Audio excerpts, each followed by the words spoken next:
بے قابو فضائی آلودگی اور انسانی زندگی۔ مزید جانیے اس رپورٹ میں۔ فضائی آلودگی ماحولیاتی نقصان کا باعث بنتی ہے، لیکن یہ لوگوں کی صحت کو بھی بری طرح متاثر کرتی ہے۔ دنیا میں سب سے زیادہ بیماریوں کی وجہ فضائی آلودگی کو قرار دیا جاتا ہے۔ یہ آلودگی سب سے زیادہ سانس لینے کے نظام کو متاثر کرتی ہے اور اس کی وجہ سے سانس کی کئی بیماریاں جنم لیتی ہیں، جو جسم کے دیگر حصوں کو بھی متاثر کرتی ہیں، جس میں دل سب سے اہم ہے۔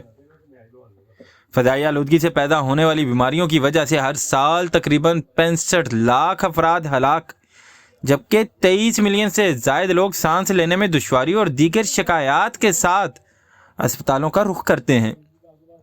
عالمی ادارہ صحت کے مطابق دنیا میں ہر 8 میں سے 1 موت فضائی آلودگی کی وجہ سے ہوتی ہے۔ نئی تحقیق نے ثابت کیا ہے کہ اندرونی اور بیرونی فضائی آلودگی سانس اور قلبی بیماریوں میں اضافے کی سب سے بڑی وجہ ہے۔